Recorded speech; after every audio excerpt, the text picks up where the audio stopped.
Welcome to the Commonwealth Matters. I'm your host, Richard Nelson. Well, Thanksgiving is upon us, where most of us will gather together around the dinner table and eat turkey and pumpkin pie, watch football, and enjoy time with family. But what is it that we're actually celebrating? Is it just food and family, or is it something deeper? We learned in grade school that the Pilgrims came here from England, and after a long, hard winter, they invited the Indians for some kind of a celebration that we celebrate and remember as our first Thanksgiving. But is our history accurate? There's much revisionism going on regarding the Pilgrims and also God's role in the establishment of the American colonies. That'd be a good program to invite Dr. Thomas Kidd, who's a professor of church history at Midwestern Baptist Theological Seminary. He also teaches American history. He's the author of numerous books, including his most recent, called Thomas Jefferson, A Biography of Spirit and Flesh. Dr. Kidd has written for media outlets like the Washington Post and the Wall Street Journal, and he also blogs on evangelical history at the Gospel Coalition website. Dr. Kidd, welcome to the Commonwealth Matters. Thanks for having me. So back in 2013, you wrote a column that caught my attention in Christianity Today. It was entitled, "This Thanksgiving, Stop Idolizing the Pilgrims." An evangelical historian teaches us how to think critically about the heroes of the past. Now, one reason I start out with this is because we do have a tendency to idolize some of the historical figures, whether they're American presidents or figures like the Pilgrims. And you're approaching this not as a revisionist, but as a Christian historian, or as a historian who happens to be a Christian, and you want us to have an accurate understanding of the Pilgrims and of our history. What prompted you to write this in the first place? Right. Well, Christianity Today asked me to write this piece about the first Thanksgiving and the Pilgrims interacting with a book by Tracy McKenzie about the first Thanksgiving, and more generally, there's just a sense, I think, that we have a really hard time knowing how to talk about people in the past in our culture now, because on one hand you have this sort of cancel culture impulse where if you can discover any way in what somebody in the past doesn't live up to kind of contemporary, usually secular liberal mores, they're irredeemable and we can't talk about them anymore, and they have to be canceled. And then I think that there's a sort of conservative and Christian backlash against that. That gets very defensive and says, no, we won't put up with any kind of negative talk about the people we admire in history. And as Christians, we know that everybody is imperfect. Everybody is sinful. So as much as we admire people, we can't go to the other extreme and just say, oh, well, these people were perfect. And are not subject to criticism. And so that kind of leaves us at an impasse with people like the Pilgrims, who were clearly courageous, and champions of what we now would call religious liberty. But it's not as if they were perfect people. They had flaws, and we need to be willing to talk about that. So in a way, it's just kind of exploring that problem that we have, especially from a Christian perspective, about how to, given the state of our culture now, how do we talk about people in the past that we really admire? Right. Now, you wrote that column before really cancel culture came on the scene. I'd say cancel culture really has taken full form just in the last few years. Since COVID, it seems that there is a more active effort to cancel those opinions that don't align with mainstream secular values. You wrote this column about the Pilgrims in 2013. By the way, I want to make clear to our listeners that this is not a program meant to discredit the Pilgrims or to discount any of the good that they did. I think they did amazing things. Just the courage, as you mentioned, Dr. Kidd, to leave their homeland and to come here to set up essentially a Christian commonwealth. If you read the Mayflower Compact, It's very clear that they wanted to do life in a different way apart from the Church of England. But could you expand on it? Let's talk about some of the good, some of the positive, the motivating forces of the Pilgrims. Why did they come to America? Let's start with that. Sure. Well, the Pilgrims were part of the separatist movement in England, and they were a very small group of Christians in England who believed that the Church of England, which was the official national denomination, was then and it still is today in England, had become really apostate for a variety of reasons. They didn't feel like it was fully reformed. They felt like it was corrupted in all kinds of ways, and so they wanted to start their own churches. Seems pretty simple to us, but in the 1620s in England, that was illegal. You had to get permission from the state to start a church, and there was no tolerance for people who didn't believe in the Church of England. And so, whether you were separatist or a Baptist or even a Catholic or something like that, forget it. You cannot start your own church. And so, in a way, it has almost a feel of like in China, the house churches or something like that, where the separatists just would not cooperate with the mandates of the state about religion. And so they were badly persecuted in the early 1600s in England. They started meeting in illegal, kind of home congregations, and suffered terribly under persecution. And so some of them ended up going to the Netherlands across the English Channel in continental Europe. And that was a little better because the Netherlands did have at least kind of religious toleration. They weren't going to, drag you out of your house and make you go to the official church, and so that was okay for the separatists. But some of them worried about the corruption of the churches in the Netherlands and the influence of Dutch culture and that sort of thing. And so a group of the English separatists decided ultimately to leave Europe and go to the New World. And that was an attraction for many thousands of people of a lot of different kinds of religious groups. About that, the New World seemed like a kind of a fresh start. That if they had suffered persecution for a variety of reasons in Europe and in Britain, that maybe they could go to the New World and be able to practice their faith in freedom. And freedom in particular from persecution. And so that's what the Plymouth separatists were doing when they showed up in the New World in 1620. Now, there were two groups that disagreed with what the Church of England was doing. You used the word apostasy. They violated a number of Orthodox Christian principles. But there was the other group, the Pilgrims, the Puritans, rather. Tell us the difference between the Pilgrims and the Puritans. Right. So if you think about the difference between the Puritans and the separatists, and so the Pilgrims are separatists, and so you can tell by their name what their stance is with regard to the Church of England. So the separatists want to separate from the Church of England entirely, which again is illegal.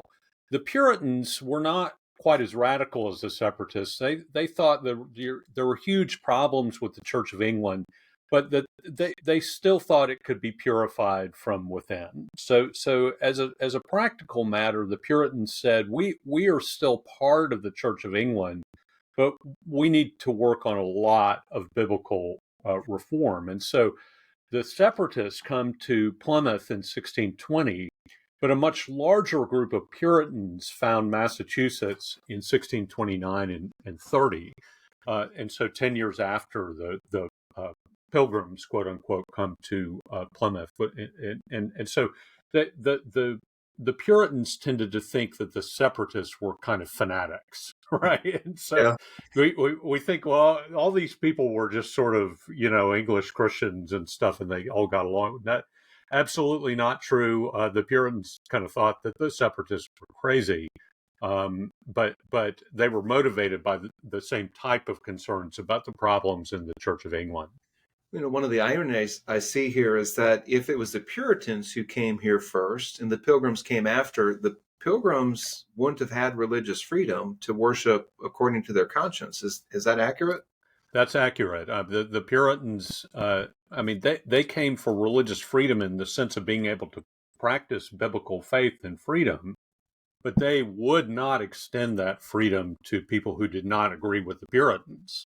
And so there are only very small groups of Christians, people like Roger Williams, who founded Rhode Island, who was also attracted to separatism. Roger Williams was one of the only people in colonial America who believed that you should just get the state out of religion. And one of the things that groups like the Puritans expected the state in Massachusetts to do was to enforce religious orthodoxy. But Williams just thought, no, I mean, let's just get the state out of it because the state corrupts things, Right. Which I think he's right about that. Right. And so especially, the church is just too important to let the state run it. No, that's terrible. And so there are small groups in colonial America who believe in religious liberty in a kind of a modern sense, in the way that most of us think about it. But the Puritans were not interested in tolerating religious disagreement, and so they badly persecuted separatists, but also groups like the Baptists. They would not allow to live in Massachusetts. They would not allow Quakers. They would not allow Catholics. They would not allow Jews.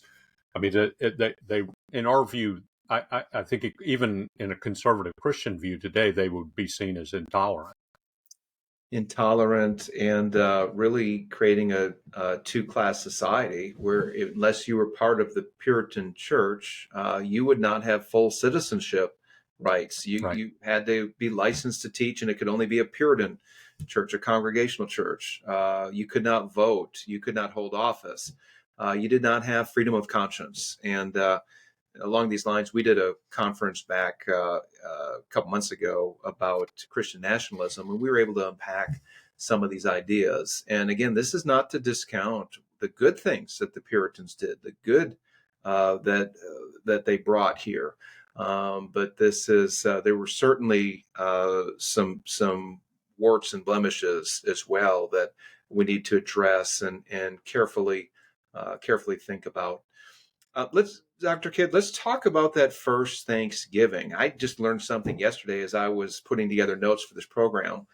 The Charlie Brown version or the grade school version says that after that hard winter, where of course the Pilgrims lost half of their number within the first year, many of them were lost traveling over the ocean, 2-month voyage roughly, and many of them didn't make it through that hard winter.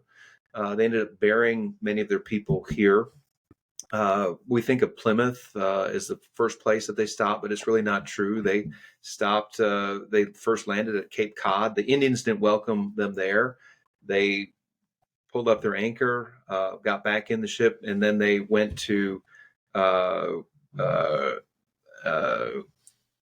refresh my memory. It escaped me. Plymouth, ultimately. To They went Plymouth, to Plymouth ultimately. Thank you. But they started at Cape Cod. Indians didn't welcome them there. Went to Plymouth, and they we think of the Indians coming to help them, show them how to plant corn and how to live off the land. And then we hear that the Pilgrims invited the Indians, but that really wasn't the case. Actually, the Pilgrims were having a celebration. They were shooting their guns in celebration, and the local Indians, as I understand, as I learned yesterday, thought there was some kind of a war breaking out. So Massasoit, with 90 of his warriors, came, and they were prepared for some kind of a battle. Is that your understanding, or is this revision? Well, I think maybe I read the wrong source. What do you?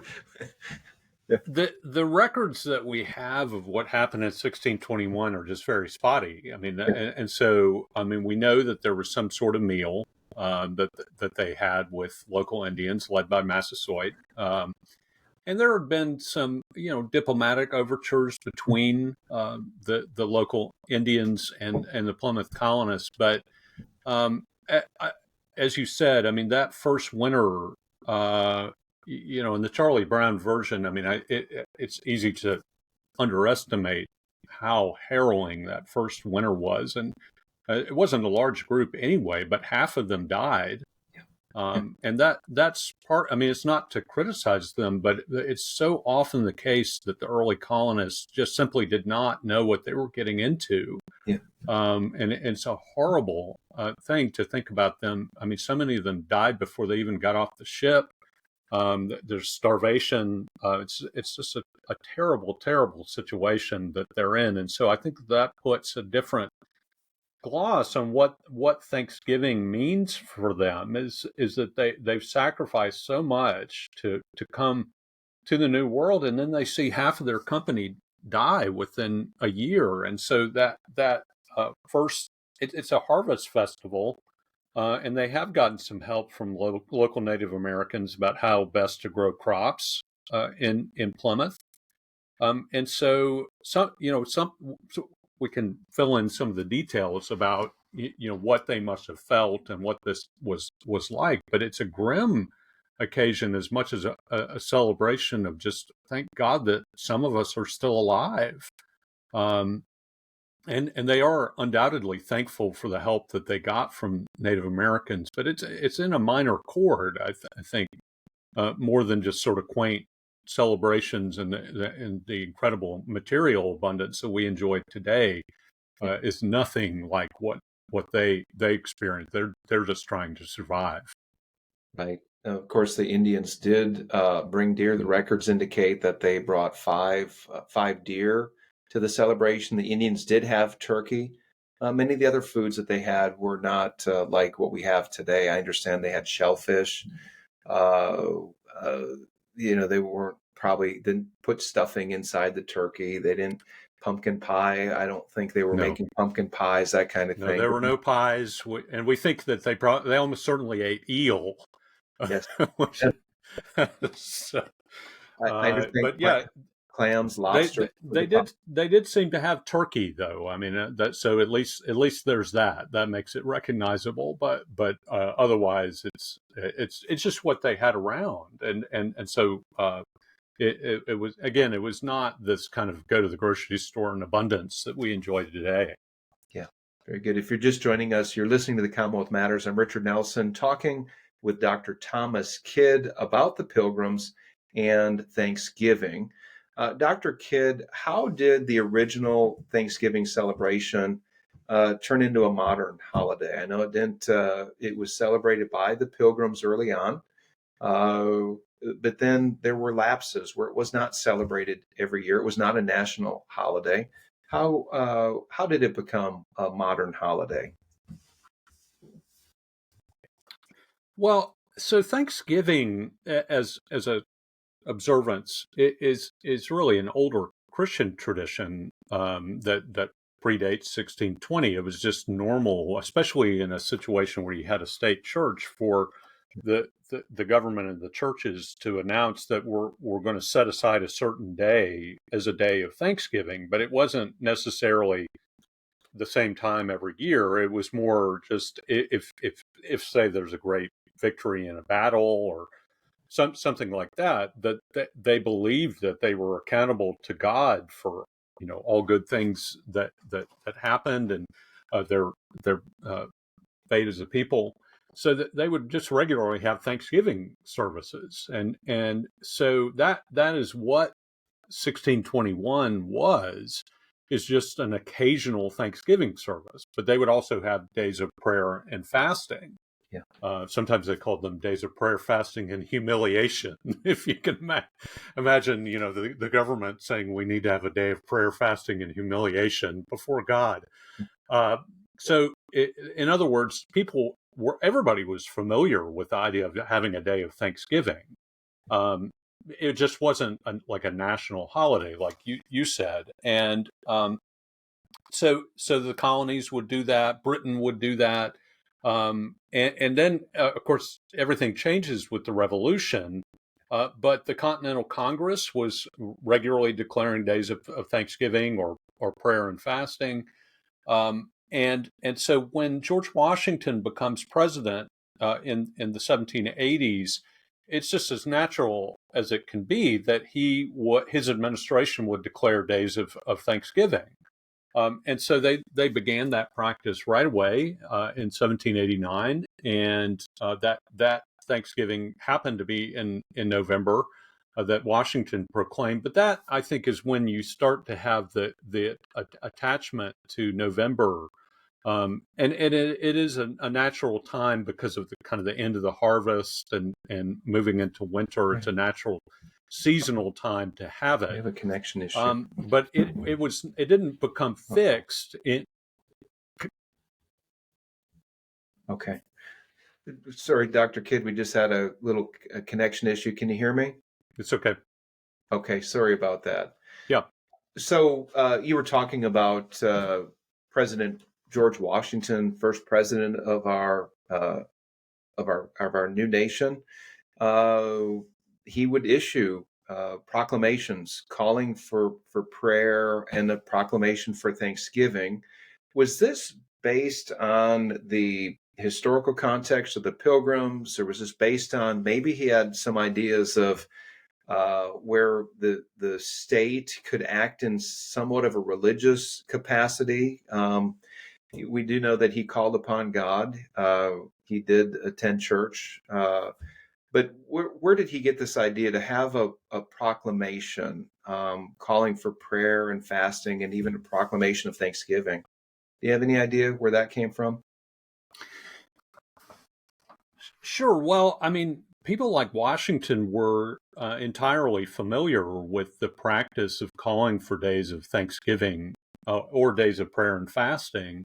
Mm-hmm. And so he wouldn't have needed to call on the memory of the Pilgrims, because it was, I mean, there were much more recent precedents, and the Continental Congress was doing that during the Revolution. Yeah. And this is just what governments did at the time in Britain and America. So it would have been, what would have been strange is for Washington not to do it. That he literally would have been breaking precedent to not do this. And there was no sense at the time of that this somehow would be inappropriate for the government to do a day of Thanksgiving to God. I mean, this is just what governments at the time did, and so it was very smooth for Washington to declare a day of national Thanksgiving, and so from time to time, the national government in the United States after the Revolution would do this. Jefferson was an outlier in the sense that he was very hesitant about having the national government call for days of prayer in particular. He thought that was a violation of the First Amendment's prohibition on establishments of religion. But basically, all the other presidents in the 1700s and 1800s, just didn't agree with Jefferson. And so it became a regular practice during the Civil War to have a Thanksgiving national holiday in November. And so it was observed every year from then on. And then I think during the 1940s, it was made an annual national holiday that didn't have to be proclaimed every year. Very good. Very good. So let's look at, I want to go back to the Pilgrims and what motivated them to come here. They sought religious freedom. They were being persecuted from England. They wanted to set up, if you will, a Christian commonwealth. I think that's what the Mayflower Compact clearly says. But what are some of the so they were a courageous group of people, deep religious convictions, and yet they had some flaws, as we mentioned earlier. But what are some of the common myths about the Pilgrims? We talked about them being elevated to larger than life figures, but what are some of the myths that are embraced about the Pilgrims? Oh, well, I mean, I think that one is just, I think we tend to think of them as the first colonists, so which is just completely wrong. I mean, so, the first enduring English settlement in America is Virginia in 1607. so precedes Plymouth by 13 years. I think that the reason we give so much attention to Plymouth is because of Thanksgiving. Yeah. But I think a lot of Americans would think, oh, well, somehow they were like the first or something. But that's not true. That they were a very, very small group, especially as compared to the Massachusetts colonists, and have ultimately Massachusetts absorbs the Plymouth colony. So the Plymouth colony doesn't even last as an enduring colony. So, I mean, I'm all for their symbolic importance, but in terms of the broader spectrum of English colonists in America, um, I think we can say they're not that important. But I mean, it's so hard to get Americans to think about anything historical ever. Yeah. I think that the connection to Thanksgiving is a good reason to focus on the Plymouth colonists, and it really is important in the sense of the precedent for religious liberty. I mean, because the Virginia colonists are, I mean, they're overwhelmingly Christian and everything, but they didn't come to Virginia for religious liberty in the way that the Plymouth separatists did. And so for those of us who value that tradition of religious liberty, I really do think that the Plymouth separatists are awfully important. Very good. I want to talk about, if I could, the importance of understanding our history. People that doesn't understand their history, doesn't know where they came from, or I would say where they're going. As Christians in particular, we should understand our history and really how we see, when we look back, how we can see God's hand in history. Dr. Kidd, you wrote another column at Christianity Today called "5 Ways We Misunderstand American Religious History, from Religious Liberty to Religious Violence." It helps to get our facts straight. As Christians, we should be people of truth. We should care about the past, and we should care about telling the truth as we in the present and looking forward. So, what are some potential dangers or even opportunities for Christians when we study the religious history of America, including events like Thanksgiving and including people like the Pilgrims? Yeah, I mean, I think we tend to go to one extreme or the other of just trashing people in the past, Mm, which seems to be the specialty of a lot of secular liberals today, yeah. and sort of establishing our own like virtue by condemning people in the past. It's a very strange Yeah. kind Mm, of virtue, but that's what people seem to like to do these days. But on kind of my side as a conservative Christian, I mean, I think our problem is making people out to be more than what really we know theologically people can ever be. yeah. I mean, everybody except for a certain carpenter's son from Nazareth, I mean, Mm, is imperfect, flawed, and sinful, yeah. and so subject to the same kind of limitations and struggles that I am. And so I think that we have to be willing to talk about that and be honest about that. So, I mean, one of the things that sobers me about the Plymouth colonists is that they overall had a pretty good record of relations with Native Americans. Yeah. That's partly because there was a Native American village at Plymouth there before they arrived, but it seems that most of the Native Americans there died from epidemic disease before the Plymouth colonists even got off the boat. So there's another kind of sobering. It's sad to think of them coming to this sort of vacated village where epidemic disease had hit and everybody died. But there is a terrible outbreak of violence in the mid 1620s when the Plymouth colonists basically launched a kind of preemptive attack against the Massachusetts Indians because they're afraid that the Indians are going to attack them. Mm, And there's beheadings, and mm. they post somebody, a Native American's head on a pike outside the Plymouth fort. I mean, it's just gruesome stuff. when you think about it, what's going on. But that's just, it marks a lot of the relations between the English colonists and local Native Americans is just violence both ways, misunderstanding, miscommunication, suspicion, hostility that leads to just grotesque violence in many cases. And it's tragic. It's horrible. It's sad.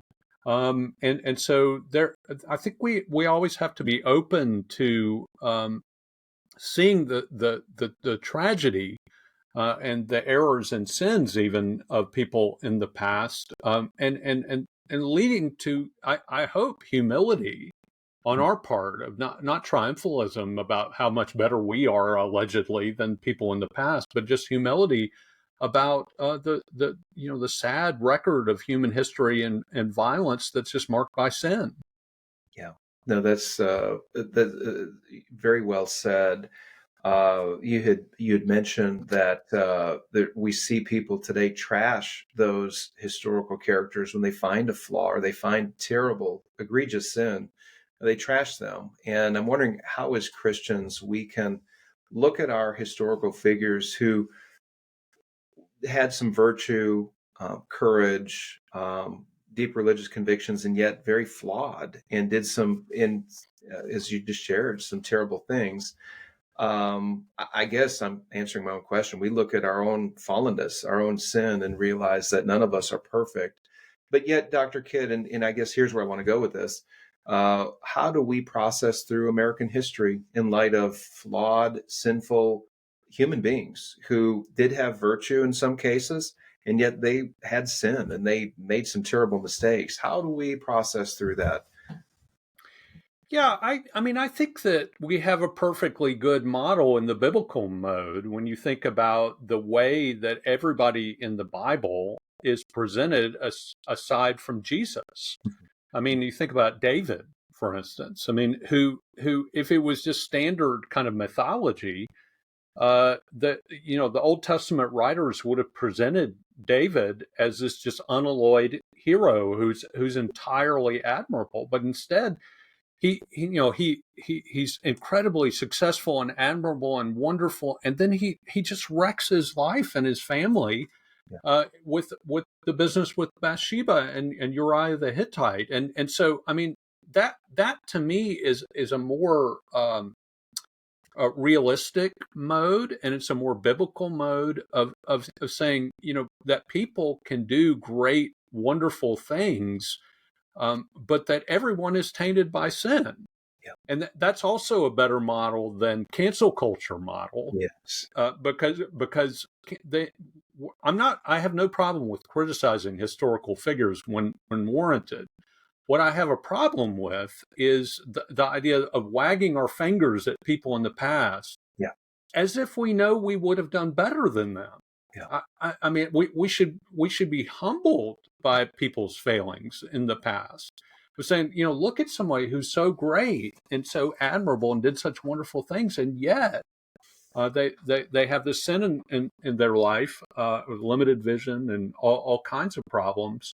I think that's the biblical mode, is that we're humbled by the sin that we see in people's lives in the past, and it's a warning to us that but for the grace of God there go I. I mean, that to me is a more biblical mode than being defensive about our heroes and saying, oh, we have to act, we can't talk about the negative because somehow that would make them, I don't know, less heroic or something. But yeah, somewhere in the middle there, I think is the right balance of being candid about who these people are. They're just regular people like you and me, but yet God used them to do great things. That's the balance. That's very well said. Your point about humility is so important. We live in an age that really lacks humility. Humility is not seen as a virtue, but we should be humbled when we look at the fallenness of our forebears, of the people we look up to, and realize that they were men that had feet of clay and women that had feet of clay, and it should cause us to be humble. I would add to this that as Christians, there's an opportunity to point to the inherent sinfulness of all mankind, that we are broken, we are sinful, we are deeply flawed. And then we can pivot from this and point to a Savior, the only perfect one, as he said, the son of a carpenter, the only perfect one who lived on earth. And he wasn't just a man, but this was God in the flesh who took on the sins of the world in order to reconcile us to God the Father. And that's good news, Dr. Kidd. It's news that we need today. It's news that we need in our cancel culture, in our revisionist historical context. It's news that we in the church need to be reminded of, that we need the living Savior to be gracious and merciful to us as we live out the faith in the world. Dr. Thomas Kidd, it has been a pleasure having you on this program. If anybody would like to get your recent book, Thomas Jefferson, A Biography of Spirit and Flesh, how would they find that? Well, they can certainly order it at Amazon, and if your local bookstore doesn't have it on the shelf, they can always order it for you as well. Okay, very good. Dr. Thomas Kidd, thank you again for joining us on the Commonwealth Matters. If you enjoyed this program, please like us, and then please tell your friends about us. Go to your favorite podcast platform and rate us there, and then tell your friends about us. Thank you again for listening. May God bless you, and enjoy your Thanksgiving.